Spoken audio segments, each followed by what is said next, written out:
Hello, my name is Tarek, and this course is about data structures. Data structure is one of the fundamental courses in the field of computer sciences. The study of data structure and algorithm polishes their problem solving skills. This course mainly focuses on data structure. We will design another course on the subject of algorithm in which we will discuss how algorithms can be implemented and how to use them. So, in this course, we will see what data structures are, how can we use them, and how they can solve complex problems. So, let's get started. You should have basic understanding of any programming language. It can be Java, VB.NET, C Sharp, whatever. Because in this course, we will implement different data structures and we will work on the problems. So, it's important to understand how to use the conditional statements like if and else, and grouping structures for while. So it's important to have a basic understanding of the programming. Now, what is data structure and why it is so important? Without going into the theoretical details, let me show you an example. Let's take an example of a person whose name is Muhammad and his national identity number is 1010.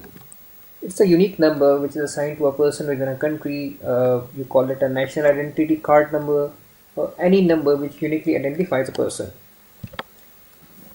His wife name is Aisha and her number is 101001. Hamza and Usman are two kids of him.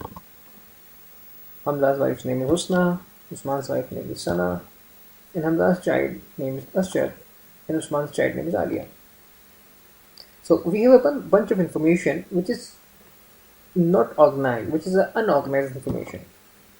And we need to organize information in such a way that we could extract information in future. We could extract the data of our requirement in future. So how would we do that? In order to organize our data properly and using a proper structure, we take help from data structures. Data structures help us organize our data and also help us in retrieving information in future as per our requirements. Now, uh, to organize the data, to organize the information that we have seen in the previous slide, I'm showing you a tabular structure to organize the data. Now, as you can see here, we have three columns, and we have the first column is for person 1, the second column is for person 2, and the third column represents the relationship. So in this manner, I've tried to organize this information, but we can still improve this information and we can show or we can represent this information in more structured and a more proper manner.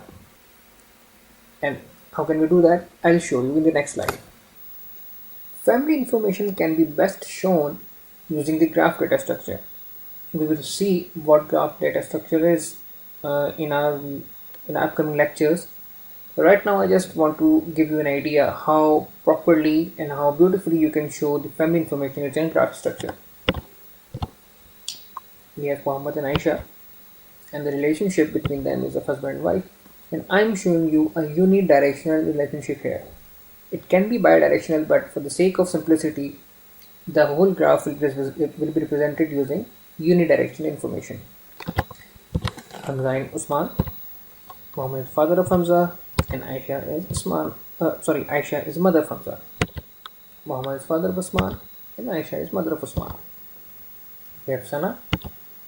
Hamza is the husband of Sana, and Usman is husband of Usman. Now, Alia, Usman is the father of Alia, and Usman is the mother of Alia. Now we have Asjad. Hamza is the father of Asjad, and Sana is mother of Asjad. And the relationship between Ali and Asjad is of cousins. And likewise, the relationship between Sana and Aisha and Husna and Aisha, they both are daughter-in-law.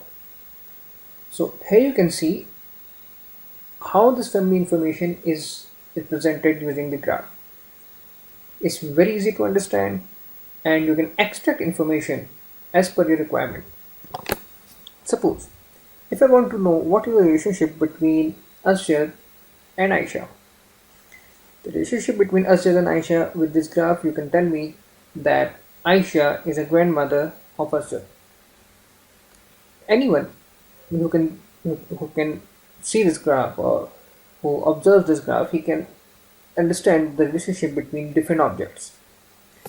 So this is the beauty of the graph data structure or the data structures that we will see in our lecture. Information can easily be extracted using the family graph. Here are some of the questions to show you how the information we can extract from the graph, from the family graph that I have just shown. What is the relationship between Azhar and Muhammad? Let me show you the graph again. Now, here you can see with this structured information, you can tell me the relationship between Muhammad and Azhar is of grandfather. Muhammad is the grandfather of Azhar.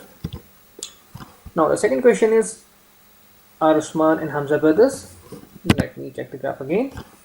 Usman and Hamza, yes, because they both belong to Muhammad and they are brothers. Is Sana the sister of Usman? Let's check the graph again.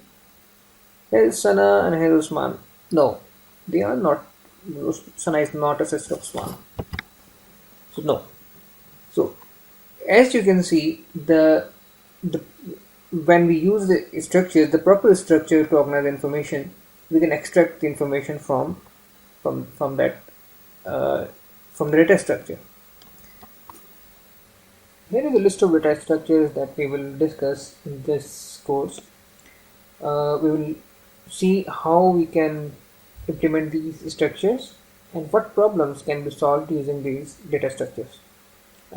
This is a beginner level data structure course, so I haven't included any advanced data structures. I'll try to come up with a new course that will be of advanced data structure. I hope this course will be beneficial for you, and thank you for watching.